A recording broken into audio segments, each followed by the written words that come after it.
కథాస్రవంతి మంచి తెలుగు కథల సమాహారం మన తెలుగు కథలు అంతర్జాల పత్రిక నుంచి సేకరించిన కథ సంక్రాంతి కొత్త అల్లుడు. రచన రమ్య నముడూరి. వినిపిస్తున్నది పప్పు భోగారావు.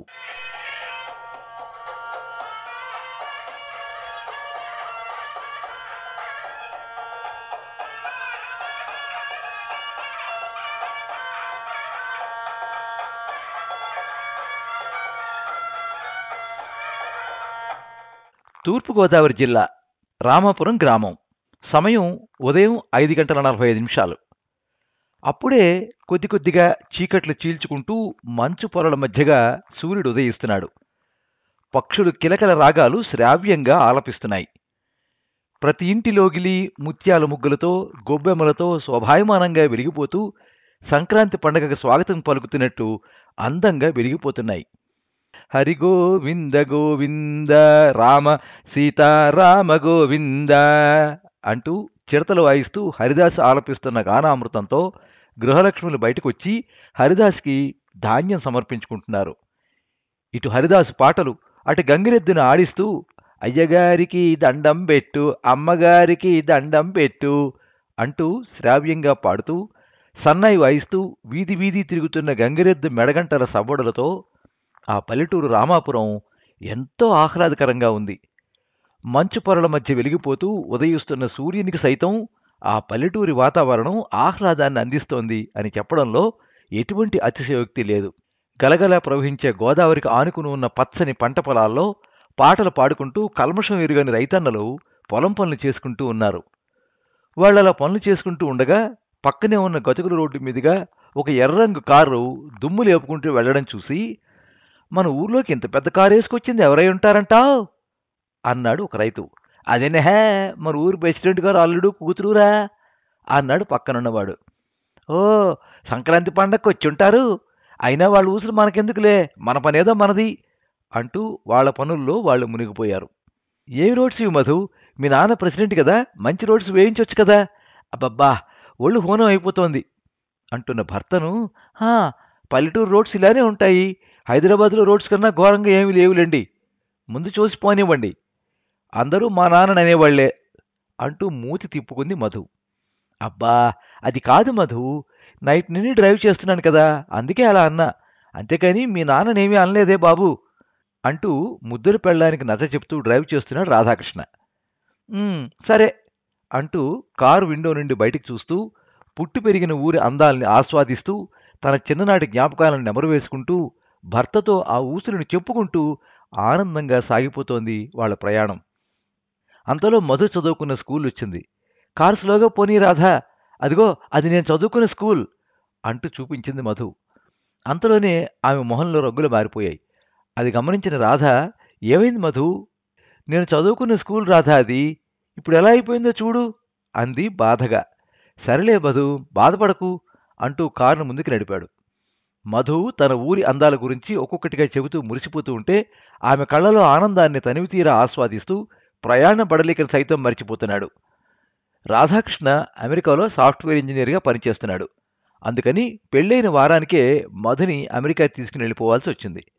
మళ్లీ ఇండియా తిరిగి రావడానికి 3 ఏళ్లు పట్టింది. అందువల్ల ఆ జంటకి మొదటి సంక్రాంతి వేడుక జరగలేదు. ఆ రకంగా పెళ్ళైన 3 ఏళ్ల తర్వాత ఈసారి సంక్రాంతికి అత్తగారింటికి భార్యను తీసుకువెళ్తున్నాడు రాధాకృష్ణ. ఆ రకంగా సంక్రాంతికి కొత్త అల్లుడు అయ్యాడు. మధు ఆనందానికి హద్దే లేదు. వాళ్ళలా కబుర్లు చెప్పుకుంటూ ఉండగా మధు పుట్టిల్లు వచ్చేసింది. వీళ్ళు కారు దిగేసరికి హారతి పళ్ళెం పట్టుకుని నిలబడింది మధు తల్లి జానకి. వీళ్ళ రాక కోసం ఎదురు చూస్తున్న మధు తండ్రి భద్రయ్య కూతుర్ని అల్లుణ్ణి ఘనంగా స్వాగతించాడు. రాధా మధులకు ఇరుమారు ముమ్మారు దిష్టి తీసి లోపలికి తీసుకెళ్లారు. కూతుర్ని తనివితీర హత్తుకుని ముద్దు పెట్టుకుంది జానకి. అల్లుణ్ణి గుండెలకు హత్తుకుని కుశల ప్రశ్నలు వేశాడు భద్రయ్య. బాబు, ఇవాళ మీ ఇద్దరూ కలిసి మన ఊరు శివాలయంలో రుద్రాభిషేకం చేయడం కోసం పళ్లరసాలు, పంచామృతాలు, ఇతర ఏర్పాట్లన్నీ సిద్ధం చేసి ఉంచాను, మీరు తయారై రండి అంటూ వారిద్దరికీ పట్టుచీర పట్టుపంచ ఇచ్చాడు భద్రయ్య. స్నానం చేయడానికి వేడినీళ్లు సిద్ధం చేసి అల్లుడికి కూతురికి గది చూపించి ఫ్రెష్ అయ్యి రండని పంపి వంటగది వైపు వెళ్ళింది జానకి. అక్కడ కాఫీ కలుపుతున్న పంకజం జానకిని చూసి, ఏమైందమ్మా ఆయాసపడిపోతున్నారు? అదేనే అమ్మాయిని అల్లుండి తీసుకుని గుడికి వెళ్ళి రుద్రాభిషేకం సంతర్పణ చేయించడానికి ఏర్పాట్లు చేస్తున్నారు మీ అయ్యగారు. ఈ కార్యక్రమాలన్నీ ఎలా గట్టెక్కుతాయా అని అంటున్న జానకితో, మీరేమీ గాబరా పడకుండా కూకోండమ్మా అంటూ కాఫీ కలిపి జానకిచ్చింది. ఏమోనే, అమ్మాయి అల్లుడు 3 ఏళ్ల తర్వాత ఇన్నాళ్ళకి ఇంటికొచ్చారు. నాకు సంతోషంతో కాలు చెయ్యి ఆడట్లేదే అంటోంది పంకజంతో. మరేనండమ్మా, అమ్మాయి గారు వచ్చి 3 ఏళ్ళు అయిపోయింది.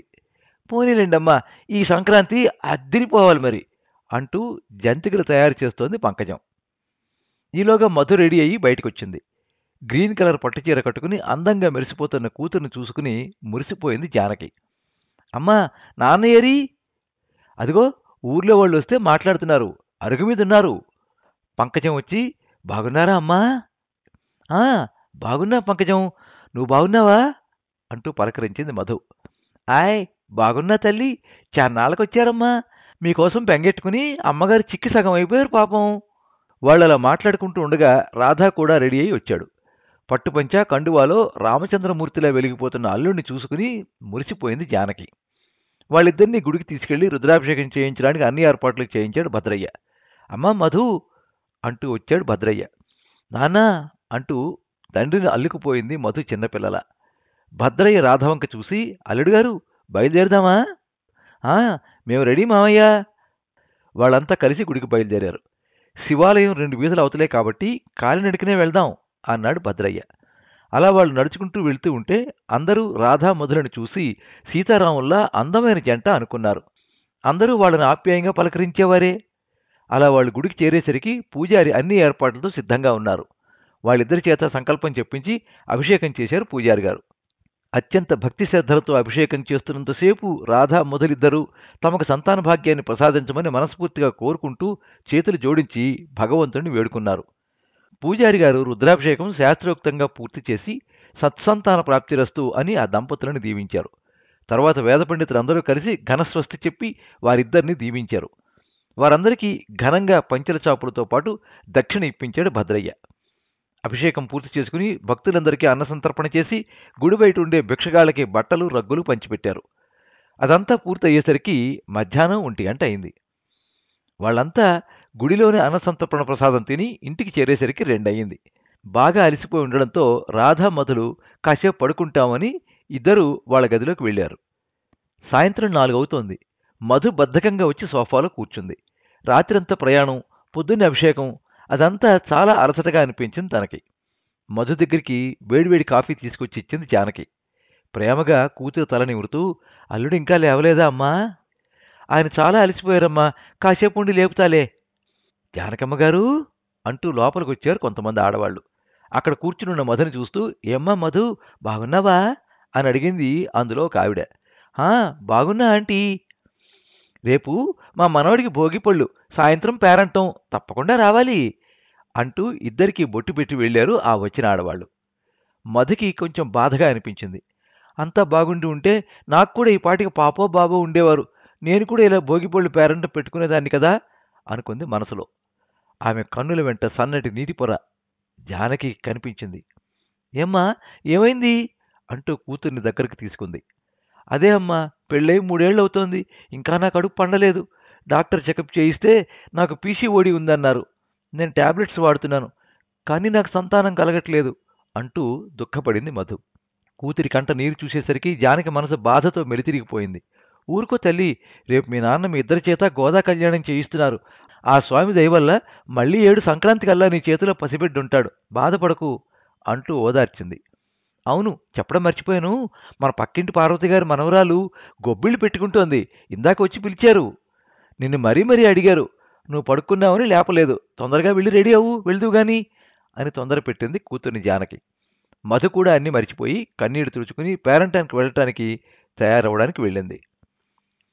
ఆమె మెరూన్ కలర్ పట్టుచీర కట్టుకుని నగలు పెట్టుకుని అందంగా రెడీ అయ్యేసరికి రాధా నిద్రలేచాడు. అందంగా రెడీ అయిన మధుని చూస్తూ, దేవలోకం నుంచి అప్సర దిగి వచ్చి నా గదిలో నించున్నట్టుందే అంటూ మధుని వెనక నుండి గట్టిగా హత్తుకున్నాడు.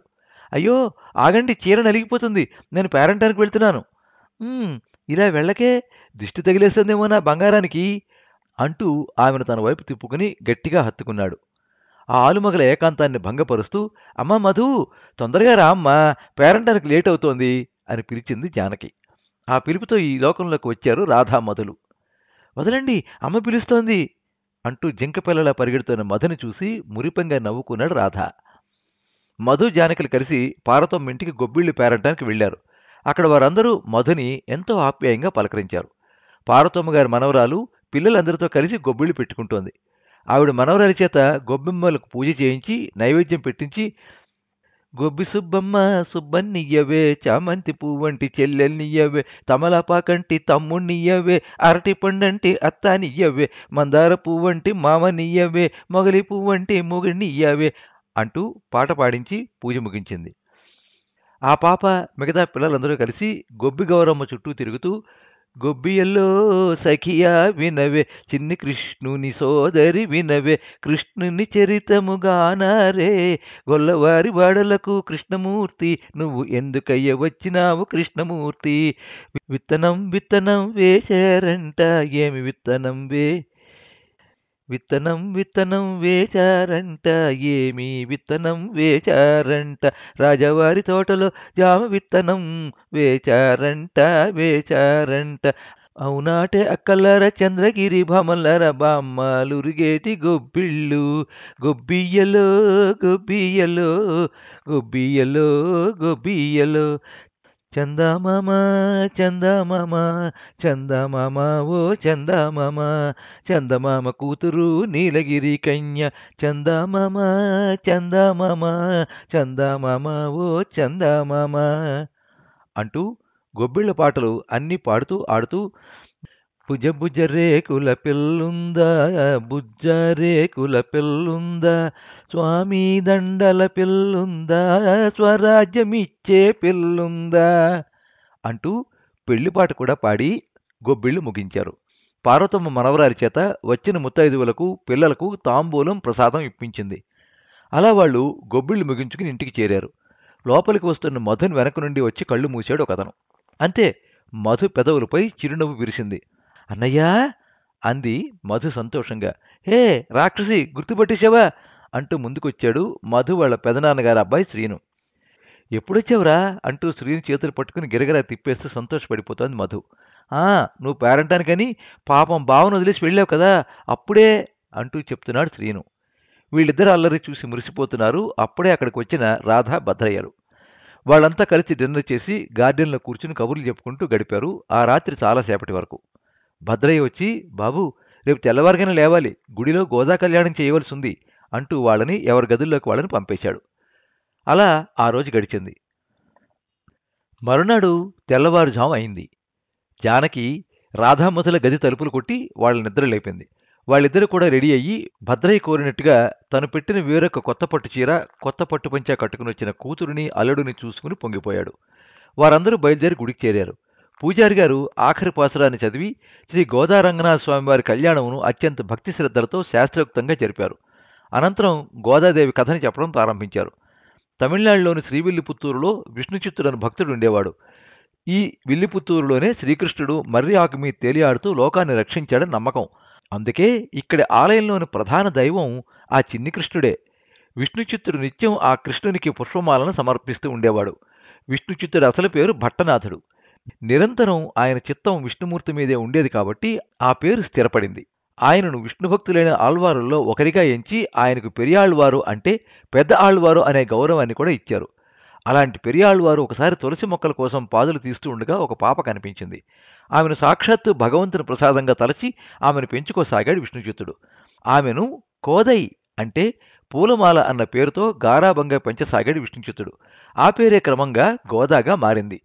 గోదాదేవి చిన్ననాటి నుండి కృష్ణుడి లీలను ఆడుతూ పాడుతూ పెరిగిందే. యుక్త వయసు వచ్చేసరికి ఆ భక్తి కాస్త ప్రేమగా మారిపోయింది. కళ్ళు మూసినా తెరిచినా కృష్ణుడే కనిపించసాగాడు. తన చుట్టూ ఉన్న స్నేహితురాళ్లంతా ఒకప్పటి గోపికలని, తానుండే విల్లిపుత్తూరు ఒకనాటి గోకులమని భావించసాగింది. అంతేకాదు, తన తండ్రి విష్ణుచిత్తుడు రోజు భగవంతుని కోసం గుచ్చే మాలలను ముందు తానే ధరించి తనలో ఆ కృష్ణుని చూసుకుని మురిసిపోయేది. ఈ దృశ్యం ఒకరోజు విష్ణుచిత్తుని కంటపడింది. తన కూతురి చేసిన పని వల్ల ఇన్నాళ్లు ఆ దేవదేవుని పట్ల అపచారం జరిగిందని బాధపడ్డాడు. కానీ ఆ రోజు కృష్ణుడు అతని కలలో కనిపించి గోదాదేవి సాక్షాత్తు భూదేవి అవతారమేనని, ఆమె వేసుకున్న మాలలను ధరించడం వలన తనకు అపచారం కాదు కదా, ఆనందం కలుగుతుందని తెలియచేశాడు. ఇలాంటి సంఘటనలన్నీ గోదా మనసులో కృష్ణ ప్రేమను మరింతగా పెంచాయి. తనకు పెళ్ళంటూ జరిగితే ఆయనతోనే జరగాలని అనుకుంది. అందుకోసం ఒకప్పుడు గోపికలు చేసిన కాత్యాయని వ్రతాన్ని మొదలుపెట్టింది. ఈ వ్రతం చేయాలంటే ఆహారానికి, అలంకారానికి సంబంధించిన చాలా కఠినమైన నియమాలను పాటించాల్సి ఉంటుంది. అలా గోదాదేవి తాను వ్రతాన్ని పాటించడమే కాకుండా తన చెలికత్తెలను కూడా ప్రోత్సహించింది. తన స్నేహితురాళ్లను మేలుకొలిపేందుకు, వారికి వ్రత విధానాలను తెలియచేసేందుకు, తనలో కృష్ణభక్తిని వెల్లడించేందుకు 30 పాసురాలను పాడింది గోదా. అవే ధనుర్మాసంలో ప్రతి వైష్ణవ భక్తిని ఇంట్లోనూ వినిపించే తిరుప్పావై. వినిపించే తిరుప్పావై. ఇలా సాగుతున్న గోదాదేవి ప్రేమకు ఆ కృష్ణుడు లొంగక తప్పలేదు.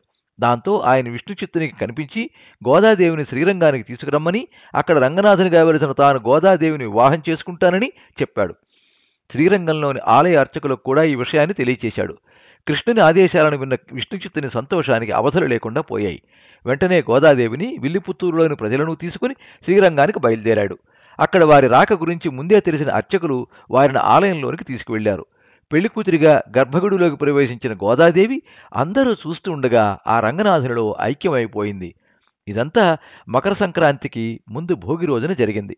అందుకే ప్రతి వైష్ణవాలయంలో భోగినాడు గోదాదేవికి విష్ణుమూర్తితో కళ్యాణం జరుపుతారు అంటూ గోదాదేవి చరిత్రను, గోదా రంగనాథ స్వామి కళ్యాణం గురించి వివరించారు పూజారి గారు. ఆ కథనంతా శ్రద్ధగా విన్నారు ఊరంతా. గుడికి దగ్గరలోనే భోగిమంట వేయించారు ఊరి పెద్దలు భద్రయ్య గారు కలిసి. పిల్లలందరి చేత భోగిదండలు వేయించి భోగి పండుగను జరుపుకున్నారు ఊరివారందరూ. అందరూ ఆ భోగి మంటలకు నమస్కారం చేసుకున్నారు. కొంతమంది తల్లిదండ్రులు తమ పిల్లలు భోగిదండలు వేస్తూ ఉంటే ఫోటోలు, వీడియోలను తీసుకుని మురిసిపోతున్నారు. అందరికీ గోదా రంగనాథ స్వామి వార్ల కళ్యాణ ప్రసాదంగా అన్నసంతర్పణ చేయించారు భద్రయ్య గారు, ఆలయ ట్రస్టీలు కలిసి. రాధామధులు కూడా అన్నప్రసాదం స్వీకరించి సత్సంతానాన్ని ఇమ్మని దండం పెట్టుకుని ఇంటికి చేరారు. శ్రీను రాధాని తీసుకుని కోడిపందాలు చూడ్డానికి వెళ్ళాడు. పోటాపోటీగా సాగుతున్న కోడిపందాలు చూసి కాసేపు ఎంజాయ్ చేసి ఇంటికి వచ్చేశారు ఆ బావ బామ్మరుదులు. శ్రీను, రాధ ఇద్దరు చాలా క్లోజ్ అయిపోయారు. ఇద్దరూ కలిసి కబుర్లు చెప్పుకుంటూ గడిపేస్తున్నారు.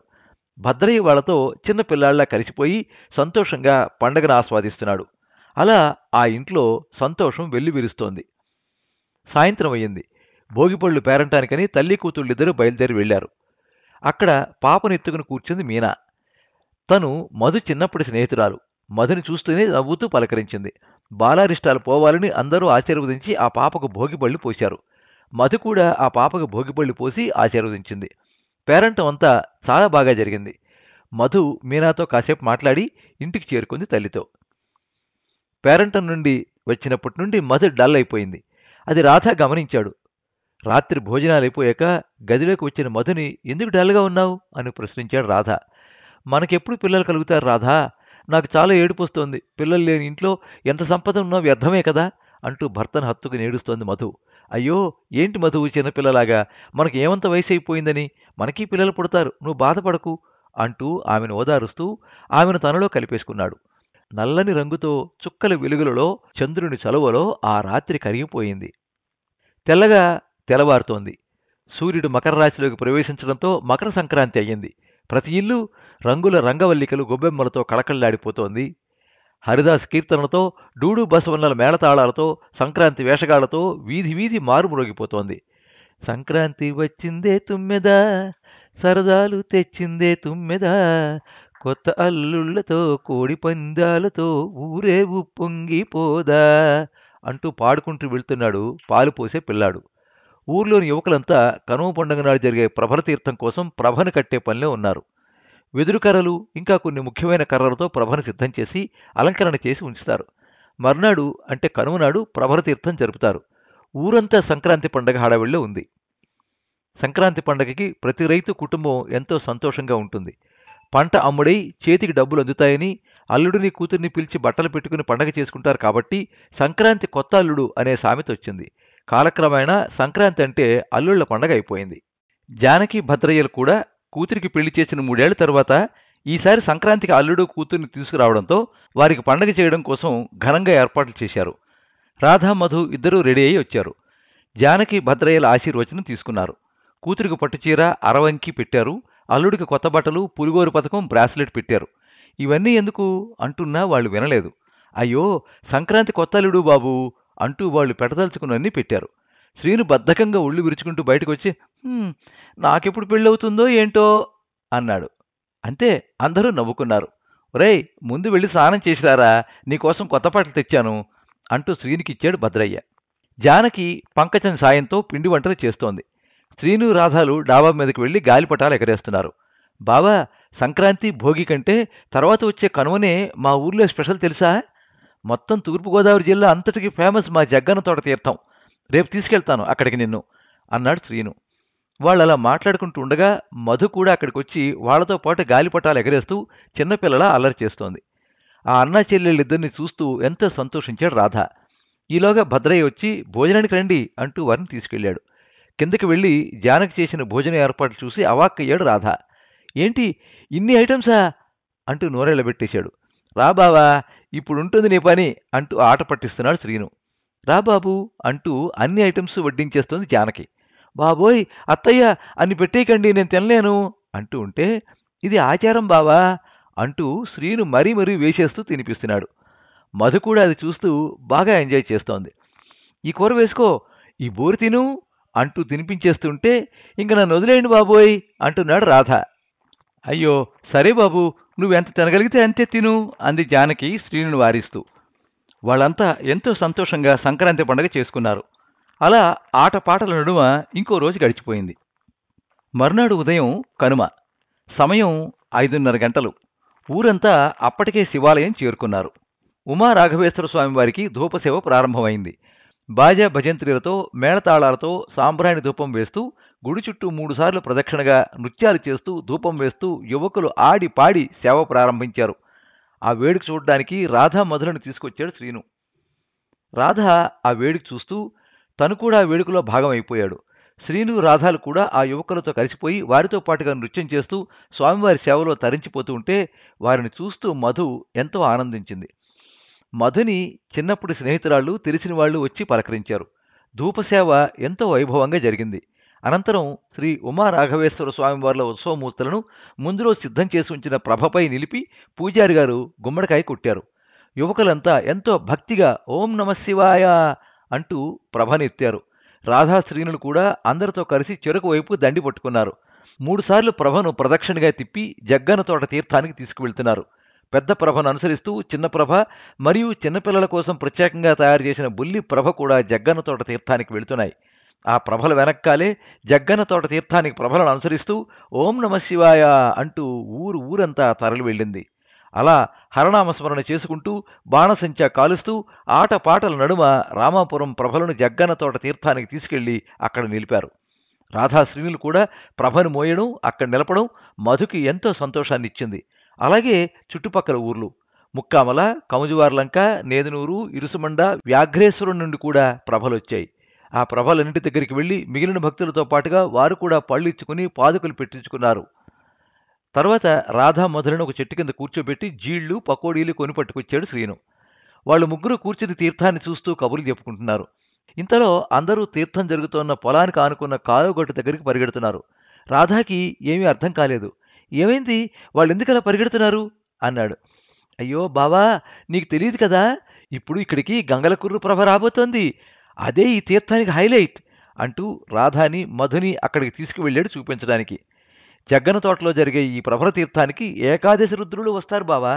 ముక్కామల, నేదునూరు, కముజువార్లంక, వ్యాఘ్రేశ్వరం, ఇరుసమండ, ఇంకా మన ఊరు రామాపురంతో పాటు మరికొన్ని ఊళ్ళ నుండి ప్రభలపై ఆ ఊరి దేవుళ్ళు వస్తారు బావా. అలాగే గంగలకూరు నుండి కూడా ఆ ఊరి దేవుడి ప్రభ వస్తుంది. అలా మొత్తం 11 ఊళ్ళ నుండి ప్రభలొస్తాయి. 11 రుద్రులు కాబట్టి ఏకాదశి రుద్రులు అంటారు బావా. కాకపోతే ఇదే హైలైట్ అని ఎందుకన్నానంటే, ఆ ఊరి ప్రభని ఇక్కడికి తీసుకొచ్చే దారిలో ఈ కాలువ అడ్డం అయినా కూడా ఆ ఊరి వాళ్ళు కాలువను సైతం లెక్క చేయకుండా నీటిలో నుండే ప్రభను తీసుకొచ్చి ఇక్కడ నిలుపుతారు. ఆ రకంగా ఈ కనుమ పండుగ నాడు భక్తులందరికీ ఏకాదశి రుద్రుల దర్శనం ఒకే చోట కలుగుతుంది అంటూ శ్రీను ప్రభరతీర్థం విశిష్టతను రాధాకి తెలియచేశాడు. వాళ్ళలా చెప్పుకుంటూ ఉండగానే గంగలకుర్రు పెద్ద ప్రభను తీసుకొస్తున్నారు మేళతాళాలతో. ప్రభను తీసుకొస్తూ కాలువను దాటుకుని వస్తున్న ప్రభను చూస్తూ హరహరా, ఓం నమఃశివాయ అంటూ భక్తులంతా జై జయధ్వానాలు చేస్తున్నారు. చేతులు జోడించి ఓం నమఃశివాయ అంటూ భక్తి పారవశ్యం పొందుతున్నారు. గంగలకుర్రు ప్రభను కూడా తీర్థంలో నిలిపి యువకులు ఆడి పాడి పండగ చేసుకున్నారు. భక్తులంతా పళ్ళు సమర్పించుకుని పాదుకులు పెట్టించుకున్నారు. రాధాకు అదంతా చూస్తుంటే మనసుకు ఎంతో ప్రశాంతత చేకూరింది. మధు మాత్రం చిన్నపిల్లల తీర్థమంతా తిరుగుతూ గాజులు గొలుసులు కొనిపించుకుంది. శ్రీను మధులు ఒకరినొకరు ఆట పట్టించుకుంటూ చిన్నపిల్లల్లా అల్లరి చేస్తూ ఉంటే వాళ్ళిద్దరిని చూసి మురిసిపోతున్నాడు రాధ. అలా వాళ్ళు ప్రభల తీర్థాన్ని ఎంజాయ్ చేసి ఇంటికి వెళ్లేసరికి సాయంత్రం అయిపోయింది. అమ్మా వచ్చారా, ఏమి తినకుండా వెళ్ళిపోయారు.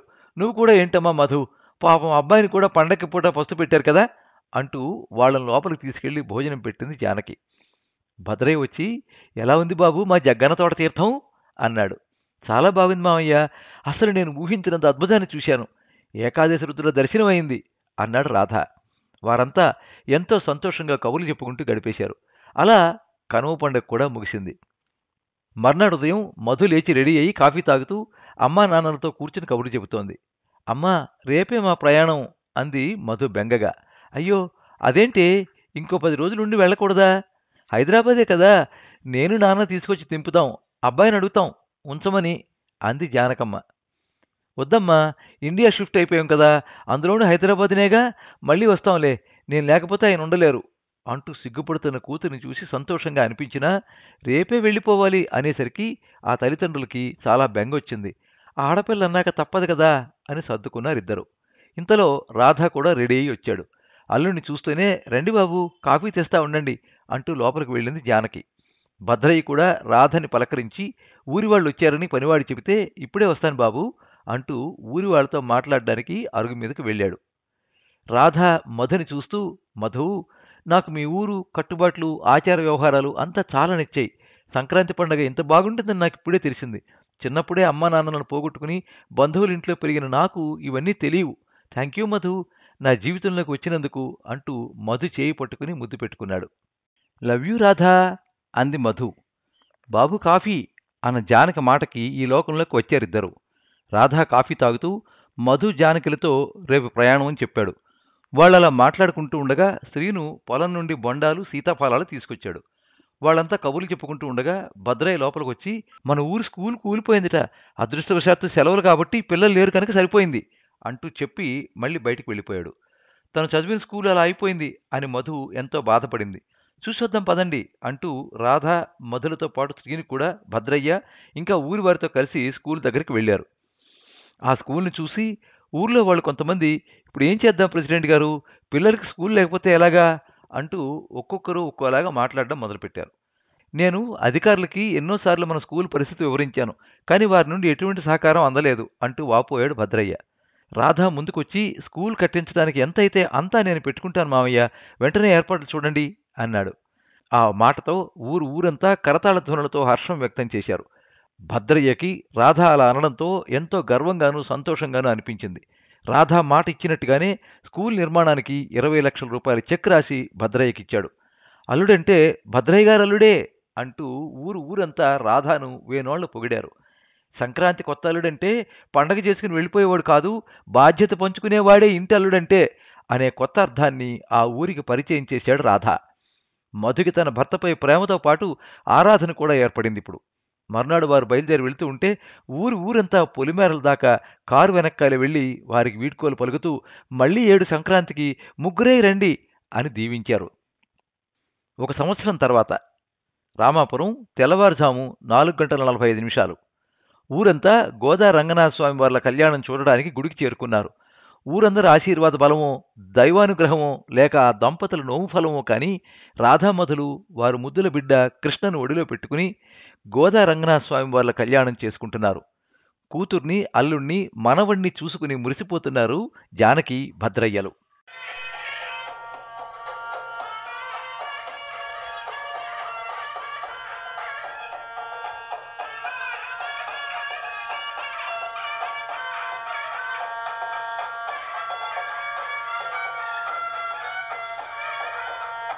మీరింతవరకు సంక్రాంతి కొత్త అల్లుడు కథ విన్నారు. రచన రమ్య నముడూరి, వినిపించినది పప్పు భోగారావు. ఈ వీడియోని లైక్ చేయండి, మీ మిత్రులందరికీ షేర్ చేయండి. ఇలాంటి మరిన్ని మంచి కథలు వినిపించడానికి ఈ ఛానల్ని సబ్స్క్రైబ్ చేసుకోండి. పక్కనే ఉండే బెల్ ఐకాన్ని క్లిక్ చేస్తే ఇలా అప్లోడ్ చేసే వీడియోల వివరాలన్నీ కూడా మీకు ఎప్పటికప్పుడు నోటిఫికేషన్ ద్వారా తెలుస్తాయి. ఎప్పుడు మీ అభిమానాన్ని కోరుకునే పప్పు భోగారావు. సర్వే జనాః సుఖినో భవంతు. కథా స్రవంతి